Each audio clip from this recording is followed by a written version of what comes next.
Hola, en este video de manera breve nos ocuparemos de enunciar y explicar algunas posibilidades que van a tener aquellos que están siendo demandados en los procesos ejecutivos como deudores o en otra calidad. En primer lugar, debemos advertir que bajo ninguna circunstancia se recomienda guardar silencio. Una vez notificado el deudor, una vez notificado el obligado, debe ejercer su derecho de contradicción, debe manifestarse en la contestación de la demanda. En el trámite del Ejecutivo, el Código General del Proceso otorga generalmente un término de 10 días para efectos de contestar esa demanda. ¿Qué consecuencias negativas tiene para el obligado que guarda silencio una vez notificado? Pues importante advertir que va a haber una supresión o una prescindencia total de término probatorio y va a haber una autorización expresa para el juez civil para que pueda resolver de plano dictando el auto que ordena seguir adelante la ejecución y la orden de remate de los bienes del obligado. Además, esto lo establece pues, el inciso segundo del artículo 440 del Código General del Proceso, pero hay otra disposición que es el artículo 282 del mismo código que le advierte a ese mismo obligado de entrada que si deja vencer ese término para poderse manifestar y no lo hace, si guarda silencio, deja vencer esos 10 días, no dice nada, va a perder una oportunidad valiosísima que es la de poder reclamar a su favor la llamada prescripción extintiva o prescripción liberatoria, que es una forma más de extinguir obligaciones cuando el acreedor no reclama el cumplimiento de esas obligaciones en el término que la ley señala. Si el obligado no propone la excepción de mérito en la contestación de la demanda pidiendo que se declare a su favor la prescripción extintiva, si opta mejor por guardar silencio, pues va a perder esa oportunidad valiosísima de poder obtener la extinción de esa obligación por prescripción. Entonces ahí tenemos una primera posibilidad que claro no se recomienda. Jamás se recomienda guardar silencio para el obligado. Segunda posibilidad. La segunda posibilidad es que cualquier falta de requisito formal del título ejecutivo o cualquier motivo de excepción previa, llámese falta de jurisdicción, falta de competencia, ineptitud de la demanda por falta de requisitos formales, etc. Esas causales que enuncia el artículo 100 del Código General del Proceso de excepción previa, en el Ejecutivo se tienen que alegar a través de la presentación de un recurso que se llama recurso de reposición. Y para ese efecto, entonces será el artículo 100, pero además el artículo 430 del Código General del Proceso, las normas que le señalan en este caso al obligado que esos motivos, que esos fundamentos, debe alegarlos a través de la presentación del recurso de reposición. Y para ese efecto, pues contará con 3 días contados a partir del día siguiente a la notificación del mandamiento en su contra para ese recurso. Esto obviamente siempre que hayan motivos o causales para la presentación del recurso. Tercera posibilidad, esta sí la más recurrente, la más frecuente, y es que dentro del término de traslado, es decir, dentro de los 10 días siguientes a la notificación del mandamiento ejecutivo, el obligado conteste la demanda presentando excepciones de mérito de fondo perentorias, es decir, excepciones que atacan o buscan desvirtuar o aniquilar la pretensión de pago del acreedor. Y dentro de esos motivos de excepción de mérito, debemos advertir que no hay un catálogo taxativo, no hay un listado cerrado de causales de excepción de mérito. Y como excepción de mérito, el obligado podría alegar, por ejemplo, pago total de la obligación. Si ya pagó y tiene prueba del pago, entonces pida la terminación del proceso por pago. Podría alegar también un pago parcial. Reconoce que debe, pero no debe todo lo que se le reclama. Ese sería otro motivo de excepción de mérito. Otro motivo de excepción de mérito, ¿cuál podría ser? Pues podría ser cualquier otro, porque lo que aquí va a ser motivo de excepción de mérito es o que la obligación nunca existió, o que habiendo existido actualmente no existe, o que la obligación existe pero aún no es exigible por estar sometida a plazo o condición. Dentro de estas posibilidades pues hay unos beneficios que el Código Civil reconoce a algunos deudores, no a todos. Esos beneficios son, por ejemplo, el beneficio de excusión. El beneficio de excusión, que trata el artículo 2383 del Código Civil, le va a permitir a aquel que está siendo demandado en el Ejecutivo, ojo, como fiador de una obligación, no como deudor ni codeudor, sino como fiador de una obligación, le va a permitir a ese fiador demandado en el Ejecutivo que, como excepción de mérito, le pide al juez que le conceda el beneficio de excusión para que antes de que se persigan sus bienes, para que antes de que se embarguen sus bienes, los del fiador, primero se obtenga el pago de la obligación con los bienes del deudor principal. Eso se llama beneficio de excusión. Otro beneficio que se puede reconocer esta vez a otra clase de obligados es el llamado beneficio de competencia.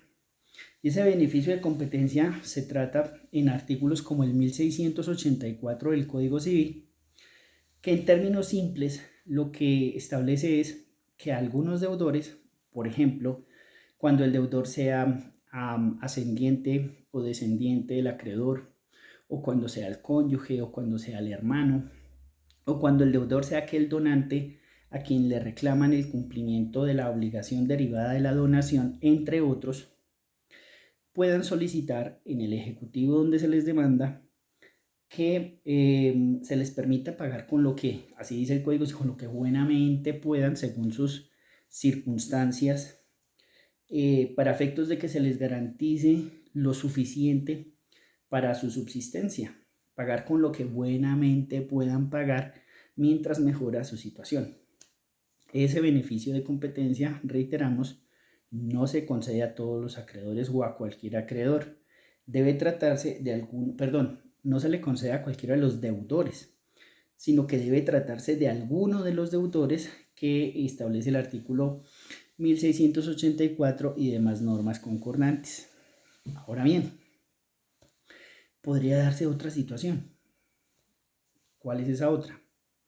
Podría suceder que en ese ejecutivo el deudor, una vez notificado del mandamiento en su contra, examine la demanda y los documentos, especialmente el título base de la ejecución, y aprecie que el documento fue alterado porque se cambió la fecha de exigibilidad, porque se aumentó el valor del capital, porque inclusive se falsificó la firma de ese deudor, entre otras circunstancias.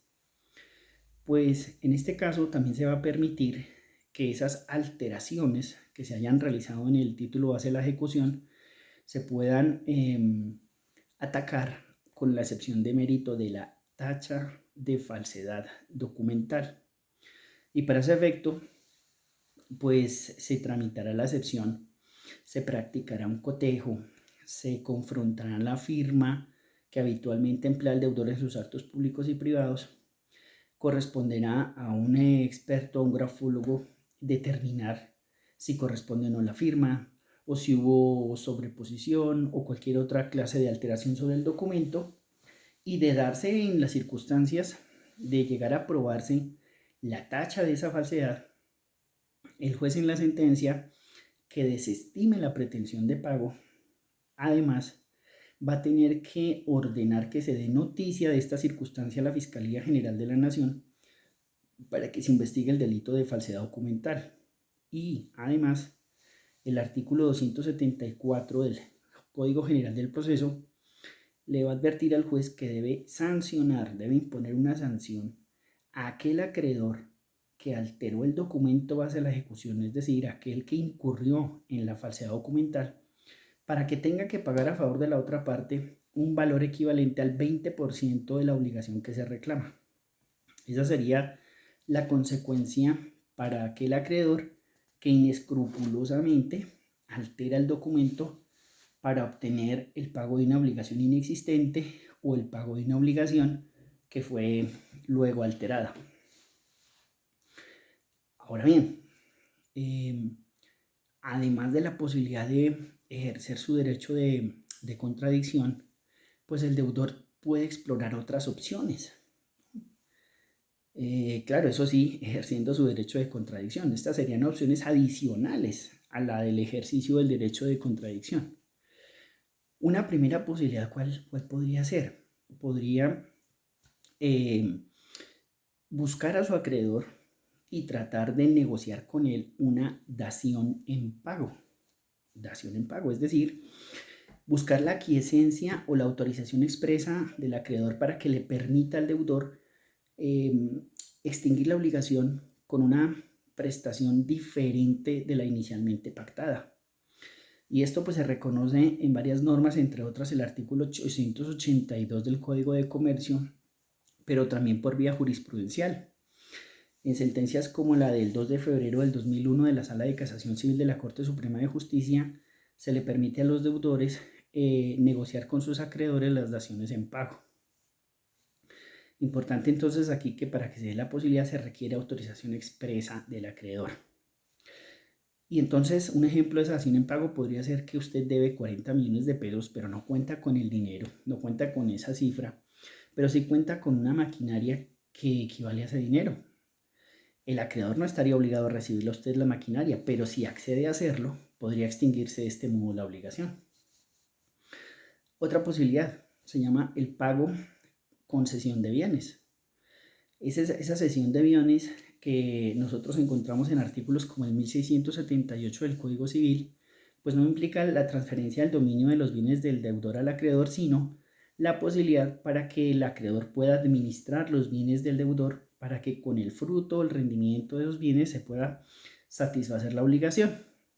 Si el deudor obtuvo la autorización del acreedor para poder hacer el pago con cesión de bienes, no hay problema. Pero si luego el deudor se arrepiente de la cesión de bienes porque quiere pagar la obligación tal cual, pues puede dejarse sin efectos esa cesión de bienes. Si se lee la norma en cita, pues es importante tener presente que para que se pueda hacer uso de la figura, se va a necesitar por parte del deudor demostrar el mal estado de sus negocios y que ese mal estado de los negocios no es imputable a una culpa propia. Esa sería otra opción que se podría explorar. ¿Y qué podría hacer el deudor para evitar que le rematen los bienes? Pues podría también, esta es otra opción, liquidar el crédito, capital, intereses, costas procesales y consignar esos dineros a órdenes del juzgado en la cuenta de depósito judicial y luego a llegar esa liquidación con el comprobante de consignación antes de que se lleve a cabo la audiencia de remate para evitar el remate de esos bienes. Ahí hay otra opción. Otra opción que tiene el deudor sería la de pedir la reducción de embargos, si es que se da el caso, como permite el artículo 600 del Código General del Proceso. Si para entonces el deudor se da cuenta que los bienes embargados superan el doble al valor del crédito y las costas, pues podría pedir al juez que se requiera al acreedor para que en el término de 5 días manifieste de cuáles embargos prescinde para efectos de reducir esos embargos. Le habían embargado el carro, la máquina y la casa. Y se encuentra que con solo el valor de la casa se podría satisfacer toda la obligación. Entonces no habría necesidad de mantener el embargo sobre los demás bienes. La reducción de embargos es entonces otra opción. ¿Cuál es la otra opción? La otra opción que tendría el deudor en este caso sería la de la contracautela, que establece por allá el artículo 602 del Código General del Proceso, que consiste simplemente en realizar consignaciones para evitar, o mejor, para obtener el levantamiento y la cancelación de embargos y secuestros ya practicados. Y acá, claro, será necesario que el deudor cuente con recursos para poder pedir la contracautela.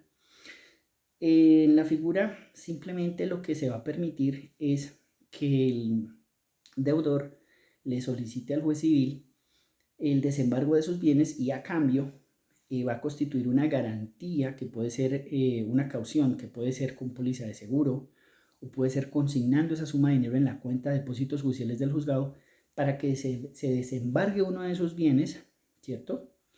Y esto pues en la práctica podría ofrecerse como útil cuando, por ejemplo, le embargaron una maquinaria al deudor y durante el curso del ejecutivo sale un contrato que él podría realizar y con el rendimiento de ese contrato él podría pagar la obligación. Entonces, ¿qué podría hacer él? Podría obtener otro crédito de otro acreedor para efectos de poder prestar caución.